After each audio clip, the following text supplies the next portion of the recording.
Buenos días, qué bueno poder reunirnos de nuevo acá esta mañana. Seguramente que Dios tiene algo especial para nosotros y debemos estar muy agradecidos porque Dios sigue hablándonos. Yo siempre pienso que Dios, como Padre, nunca se cansa de aconsejarnos, porque lo que Él quiere es nuestro bienestar. Vamos a Efesios, ¿no? Vamos a partir de este pasaje, Efesios capítulo 4, versículo 21, por favor. Y desde ya nuestra disposición tiene que ser honesta para poder recibir lo que Dios tiene para nuestras vidas. Efesios capítulo 4, versículo 21. Y lo que yo siempre recomiendo es tratar de leer con mucha atención el pasaje, porque de eso depende que entendamos lo que Dios tiene para nosotros. Bueno, el libro de los Efesios, o la carta de Pablo a los Efesios, o sea, es muy importante porque Pablo está tratando de consolidar la fe de la iglesia en Jesucristo, ¿no? Dándole a Jesucristo el primer lugar que debe tener en toda la iglesia. Y dice así, Efesios 4, 21,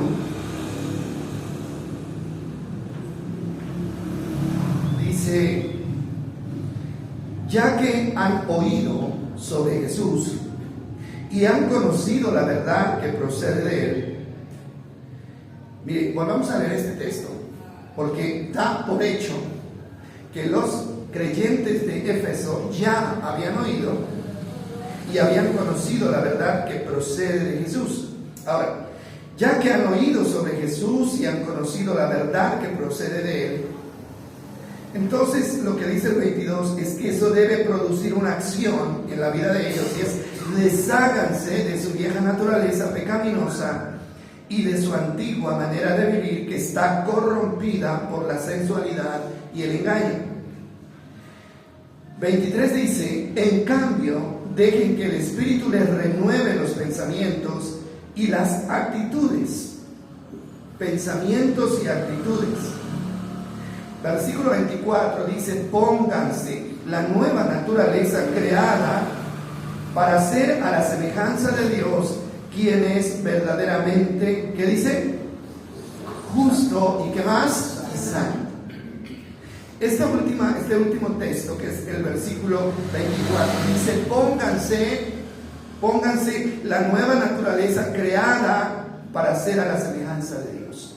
De nuevo, aquí encontramos que la palabra del Señor nos exige que debemos ser como Jesús, que debemos tratar de parecernos a Jesús. Bueno, entonces, según lo que miramos ya en el versículo 21, uno de los propósitos de oír, dígame bien esto, de oír la palabra de Jesús, es que seamos transformados y que haya un cambio de vida. ¿Sí están de acuerdo conmigo? Volvamos a leer el texto 21. Ya que han oído sobre Jesús y han conocido la verdad que procede de Él, desháganse de su vieja naturaleza pecaminosa y su antigua manera de vivir. Ahora, o sea, todo lo que los seres humanos hagamos debe tener un propósito. Todo debe tener un propósito. Es más, ningún ser humano hace algo por hacer. Siempre hay un propósito detrás de lo que nosotros hacemos o planeamos hacer. Entonces, aquí hay algo claro, y es: cuando ustedes vayan a oír la palabra, tienen que ir con un propósito, ¿no? Tienen que ir con un propósito, y el propósito tiene que ser claro, ¿no? Y el propósito aquí es ser transformados y que haya un cambio en nuestras vidas. Ese tiene que ser el propósito, porque si no es así, hermano, no tiene sentido ni escuchar ni leer la palabra de Dios. No tiene sentido, la verdad, ¿sí? Es como el que va, ¿no?, a la cancha, ¿no es cierto?, deportiva. ¿A qué va? Tiene que ir a hacer deporte, ¿no es cierto? O como el que va a la carnicería. ¿Qué va a la carnicería? Pues va a comprar carne, ¿sí? Entonces, cuando venimos a oír la palabra de Dios, nosotros ya debemos saber a qué venimos, ¿no? Hay gente que, y eso a mí siempre me ha preocupado porque eso hace parte de lo que es el legalismo, ¿no? La religiosidad. Entonces, pensar equivocadamente que oír la palabra de Dios es un acto religioso simplemente, un acto religioso, o sea, y que con solo oír, entonces ya va a pasar algo en mi vida. No es así. Entonces ya fui, ya oí, ya leí, entonces se me tranquiliza la conciencia, me tranquilizo, ¿no es cierto? Pero no ha pasado nada, todo llega hasta ahí. Y es verdad, hermano, la palabra de Dios no es un amuleto, ¿no? No es como el ajo macho que se echan al bolsillo a las personas para que les vaya bien en el negocio, ¿sí? Pero hay gente que lo ha tomado así. Pues yo lo digo por experiencia, porque yo viví esto. Y yo anteriormente, o sea, el día que no leía la Biblia, yo me sentía mal, me sentía incómodo, ¿no? Y si yo una noche no oraba antes de acostarme, entonces también me sentía mal. ¿Por qué? Porque yo pensaba que el solo hecho de leer un salmo, ¿no? Ya eso era todo lo que tenía que hacer. Ahora, la lectura es un paso, pero una lectura que no se entienda y que no se obedezca, hermano, es como tirar al agua. El agua se lo lleva y no pasa nada en la vida de uno. Entonces, aquí se habla de dos tiempos, ¿no? El pasaje está hablando de dos tiempos, que es el pasado y el presente. Ahora, lo que dice aquí es lo que eran antes de oír la palabra, lo que eran antes de oír la palabra y lo que deben ser después de oír la palabra. Esos son los dos tiempos, ¿no? El estilo de vida que teníamos antes de conocer a Cristo y su palabra debe desecharse como ropa vieja y debemos vestirnos con la ropa nueva. Ese es el propósito de la palabra, que al ir escuchando, ¿no?, entonces la palabra vaya trabajando en mi vida y me vaya ayudando a deshacerme de lo que se llama aquí la vieja naturaleza. Bueno, eso es lo que dice el apóstol aquí y así yo lo entiendo. El versículo 24, miren lo que dice el versículo 24, dice: desechen los hábitos, las costumbres de la vieja vida y pónganse la nueva naturaleza creada ¿para qué? ¿Para qué dice que es crear esa vieja naturaleza? Primero, creada para ser a la semejanza de Dios. ¿Cómo podemos ser a la semejanza de Dios? Si usted tiene ese proyecto, el otro día decíamos que ese debería ser un proyecto en nuestra vida, ¿no es cierto? Ser como Jesús, ¿no? Ese debería ser un proyecto. Pero ¿cómo puedo llegar a ser como Jesús? Lo puedo llegar a ser en la medida en que, mire lo que dice ahí el versículo 24, dice: esa naturaleza creada para ser la semejanza de Dios, quien es verdaderamente justo y ¿qué más? Santo. Ahora, esa santidad y esa justicia de la que estamos hablando, hermano, solamente puede ser posible cuando nuestra vieja naturaleza haya desaparecido y comencemos a vivir bajo la nueva naturaleza. Pero la guianza y la instrucción están en la palabra de nuestro Dios. Eso es lo que dice acá. Mire lo que dice: justicia y ¿qué más? Y santidad. ¿Se acuerdan lo que hablábamos el domingo anterior? ¿Se acuerdan un poquito? Sí. Miren, el domingo anterior estuvimos hablando, y yo hice mucho énfasis en esto. ¿Por qué?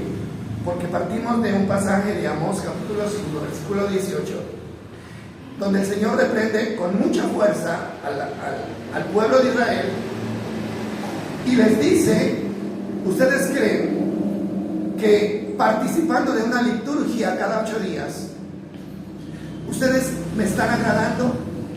¿Piensan que es todo lo que tienen que hacer? Venir al templo, cantar, ofrendar, diezmar. No, dice: lo que yo quiero es que ustedes sean justos y rectos en su manera de vivir. ¿Sí recuerdan eso, verdad? Porque él dice, esas alabanzas de la gente injusta a mí me ofenden. Las manos levantadas de una persona que no sea recta son abominación para mí. Las aborrezco, dice. Porque yo quiero que antes de la bulla y del estruendo que haya en ustedes, ¿qué? Justicia y rectitud.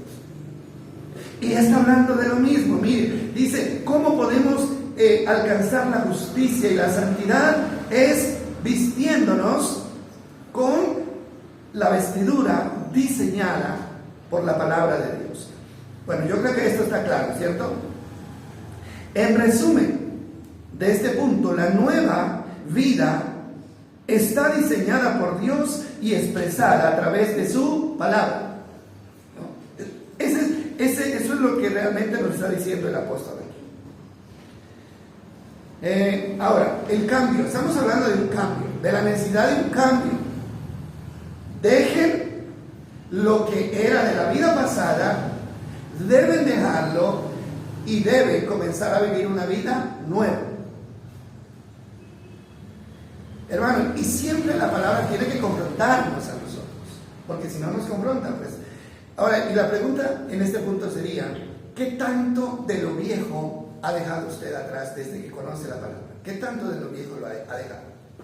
¿Sí? ¿Usted cree que está progresando en el cambio de vida o estamos estancados en algún punto? Tenemos que preguntarnos eso, ¿sí? Porque no puede ser, mis amados, que nosotros vayamos por la vida, ¿no es cierto?, frescos, tranquilos, sin analizarnos, sin examinarnos. El apóstol Pablo dice que debemos examinarnos para ver si realmente somos lo que decimos que somos. Y este es un buen examen. ¿Cuál es el buen examen? Haga memoria de lo que usted era antes de conocer la palabra. Haga memoria, ¿sí? Recuérdelo y compárelo con lo que está viviendo hoy. Ahora, y no solo se trata de las cosas escandalosas que hacíamos antes, ¿no? Así es que yo antes robaba, pero ahora ya no robo, ¿sí? Antes me emborrachaba, pero ahora ya no me emborracho. Eso está bien, pero hay detalles, hermano, que también tienen que analizarse. Esos detalles, como por ejemplo nuestra manera de hablar, ¿no? Nuestra manera de tratar a los demás. Esos detalles como la justicia, lo que yo les decía, si usted es un patrón, le está pagando lo justo a sus trabajadores, o le sigue pagando lo que les pagaba cuando no conocía a Dios y no tenía temor de Dios. Detalles, ¿verdad? Si usted es un trabajador, está cumpliendo legalmente con lo que se comprometió. Cuando hacemos un negocio, ¿somos justos en el negocio? ¿Somos justos? ¿O estamos tratando de engañar a otros vendiéndole algo malo como si fuera bueno? Son detalles, mis amados. Hasta el carácter, ¿no? No, es que el mal genio que yo tengo, eso es temperamento. Y decimos a veces, genio y figura hasta la sepultura, dicen algunos, ¿no? No. Mire, cuando Dios hace la obra, cambia las cosas, cambia, hermano. De pronto no nos cambia la cara si no la cambia, ni la figura física, hermano, pero las expresiones tienen que cambiar, ¿sí o no? Las expresiones tienen que cambiar, ¿sí? Ese mal genio, ¿no? Esa queja constante, la murmuración, eso tiene que quedar atrás como ropa sucia que tiene que echarse al cesto. Así tiene que ser. Entonces es bueno evaluarnos, mis amados. Aquí habemos diferentes fechas, ¿no?, de conocedores. Algunos como yo, por ejemplo, todos los años que tengo, conozco de la palabra. Todo el tiempo. Hay otros que llevan 20, 30, 40, 50, otros 5, otros puede ser menos. Pero hermano, la evaluación tiene que ser a partir de ahí. ¿Qué tanto he prosperado en este propósito que Dios tiene para mi vida? Ahora, el cambio no puede ser inmediato. No, yo pienso que no puede ser inmediato, así como mágicamente, ¿no? Un toquecito y ya usted cambió, fue transformado. Así como la Mujer Maravilla, no. las 3 vueltas y cambió. No, este cambio no puede ser inmediato, pero tiene que ser notorio, mis amados. Tiene que notarse el cambio, ¿sí? Ahora, el verdadero creyente no debe estancarse y quedarse viviendo en una vida que sabe que no agrada a Dios. Yo sé que esto que estoy haciendo no le agrada a Dios, pero hace 5 años que lo estoy haciendo y lo sigo haciendo, aunque sé que no agrada a Dios. No, la vida del creyente no puede vivir en una situación así, porque fuimos llamados a cambiar. Hay un proverbio, que es el Proverbio capítulo 4, versículos 18 y 19, muy conocido este versículo. Proverbios 4, 19.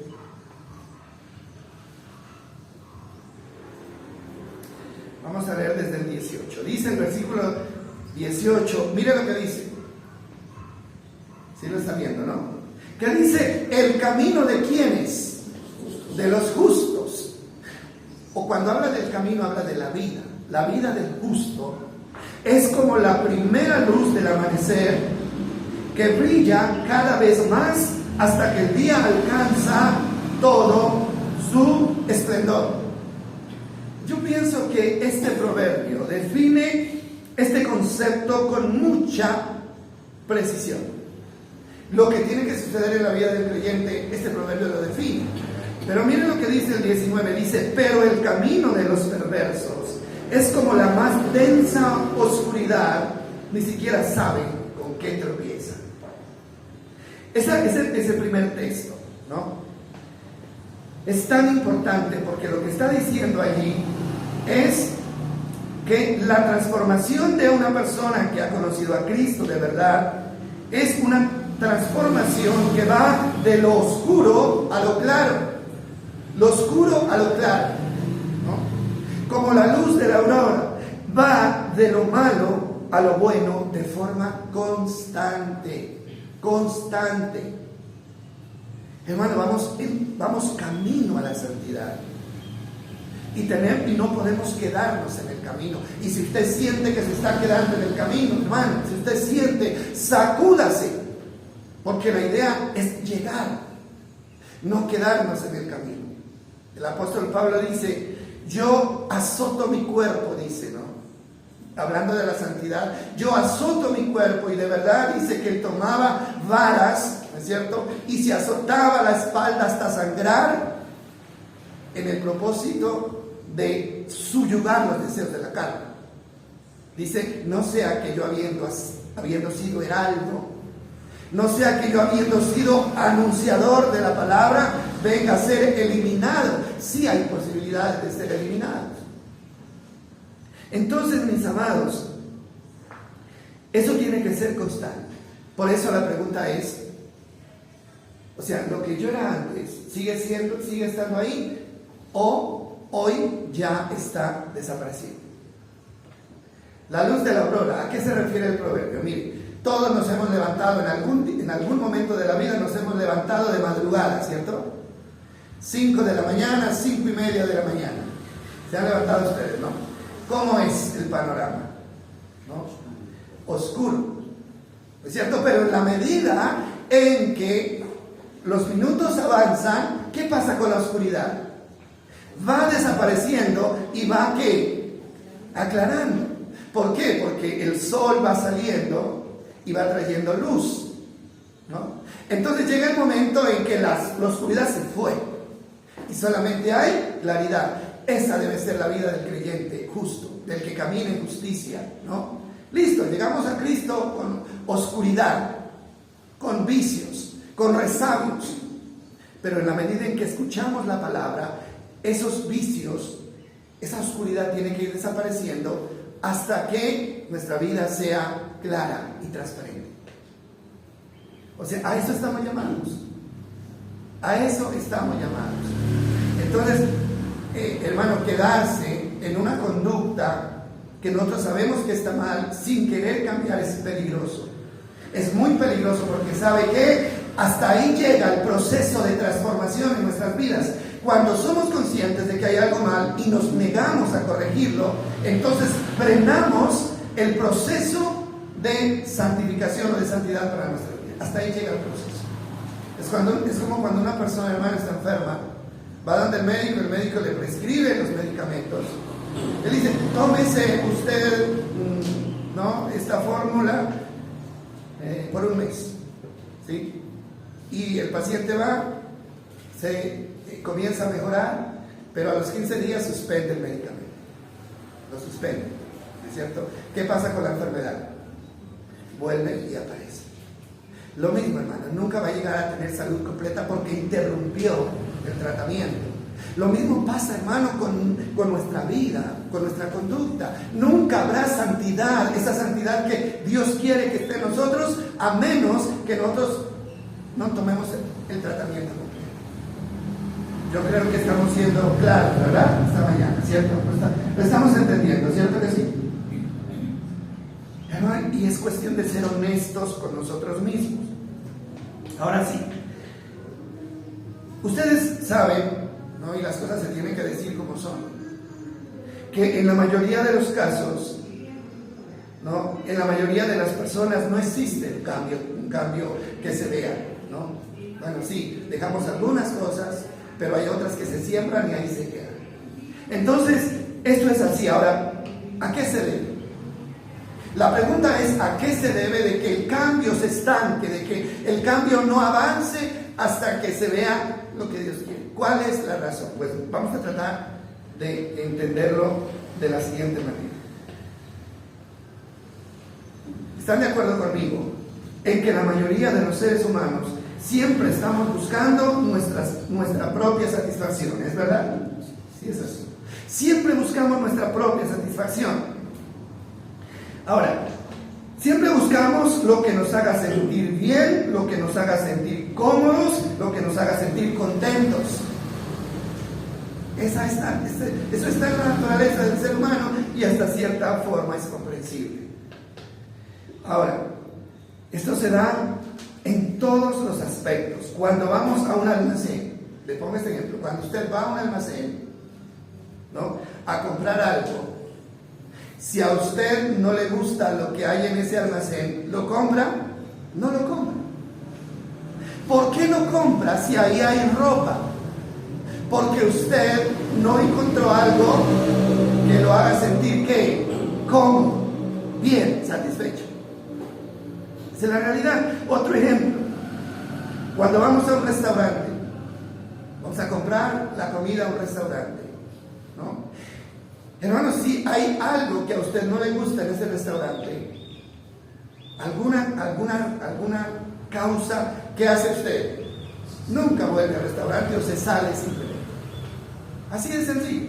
No, yo a ese restaurante nunca vuelvo.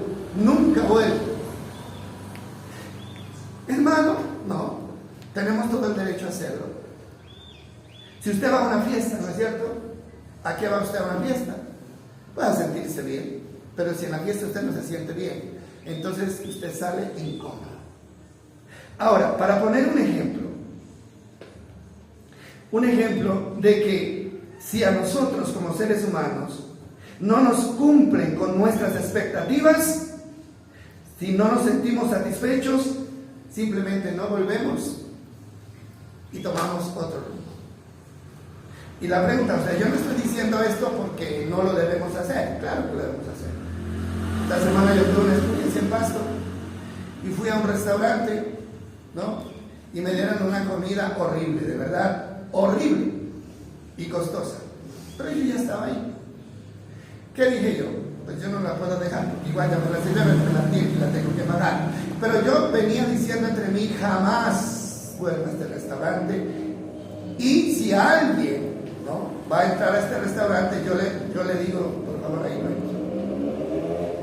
O sea, esto es normal y no está mal. ¿Sabe por qué?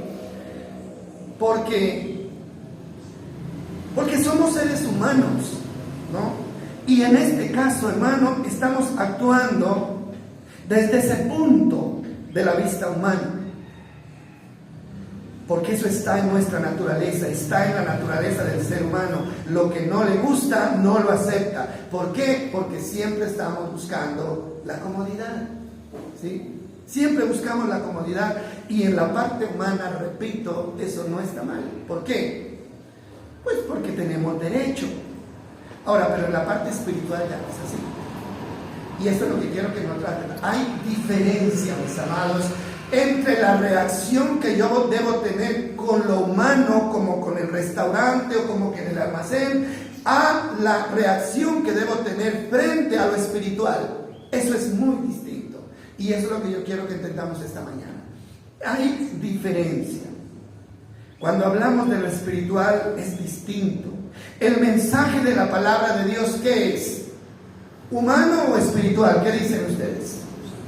Es espiritual, ¿no? Es espiritual la palabra. O sea, el mensaje no es humano, es espiritual. Y cuando alguien viene a la iglesia, hermano, ya no debe buscar que la palabra lo complazca en la parte humana. Ya no debe buscar que la palabra le agrade el oído. Es todo lo contrario. Aquí en la iglesia usted no puede ir como a un restaurante, ¿no? Tiene que darme a mí lo que me gusta, y si no, no lo pago.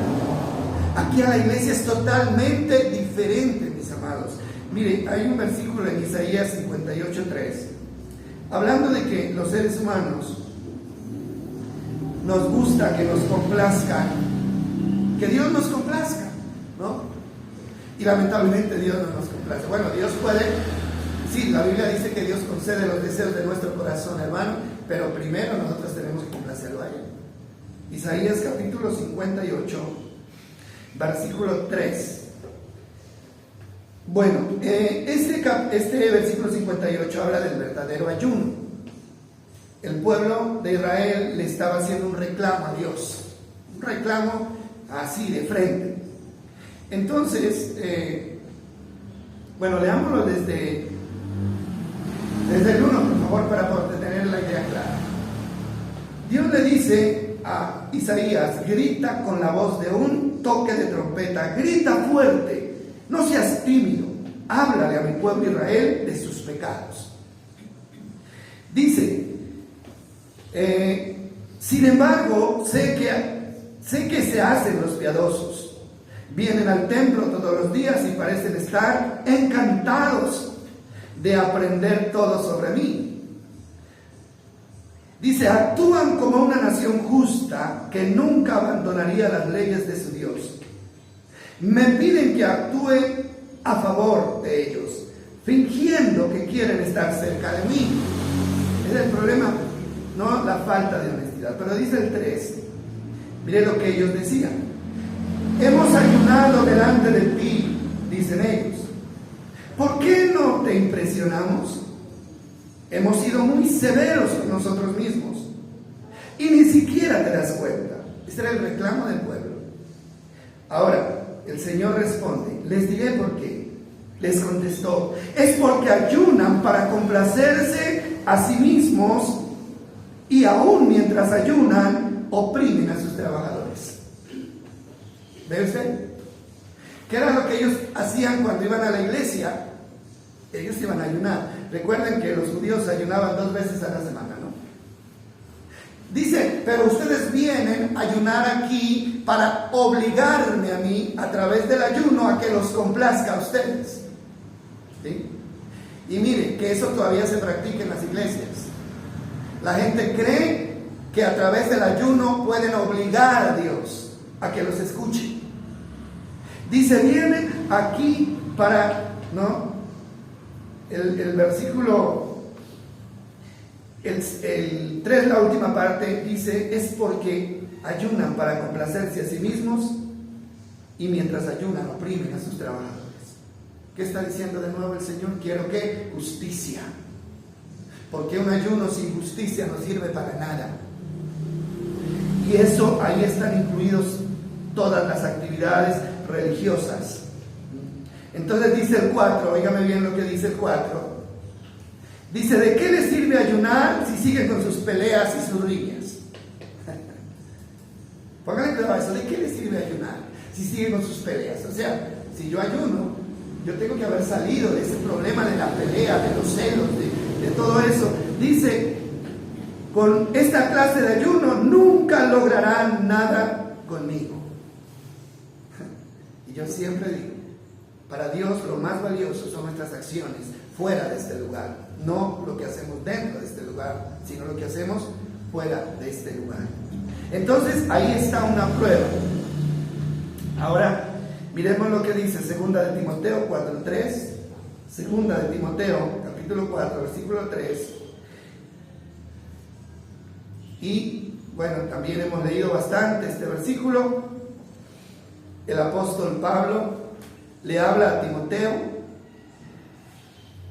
y en el versículo 2 le dice Pablo a Timoteo: predica la palabra de Dios, mantente preparado, sea o no el tiempo oportuno, corrige, reprende y anima a tu gente con paciencia y buena enseñanza.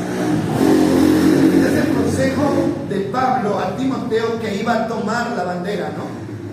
Pablo estaba prisionero, ya de esa cárcel ya no salía, pero él llama a Timoteo para que siga con su ministerio, y la recomendación número 1 es: predica la palabra de Dios, mantente preparado, dice corrige y reprende. ¿A través de qué? De la palabra. Ahora, ¿por qué? Porque Pablo sabía, Dios le había mostrado, dice el versículo 3, porque llegará el tiempo en que la gente no escuchará más la sólida y sana enseñanza. Dice, seguirán sus propios deseos y buscarán maestros que les digan lo que sus oídos se mueren por oír. 4 dice, rechazarán la verdad, irán tras de cuentos o de mitos. ¿Qué está pasando, hermano, aquí con esto? ¿Por qué la gente no cambia en las iglesias, hermano? ¿Por qué seguimos siendo los mismos, así vayamos y vayamos todo el tiempo? ¿Sabe por qué? Porque la palabra que se está predicando, hermano, no es la palabra de Dios. Es una palabra acomodada al gusto del creyente. Hermano, y las iglesias están llenas. Ustedes saben que las iglesias están llenas. Hermano, hay gente que todavía se impresiona por las multitudes. Las iglesias están llenas, y ¿saben dónde hay más gente? Hermano, donde los líderes les predican lo que ellos quieren que oír. Estoy fuera de la realidad que dicen ustedes. Es la verdad. La gente se amontona en los lugares donde los líderes les predican. Ahora, y el líder astuto, el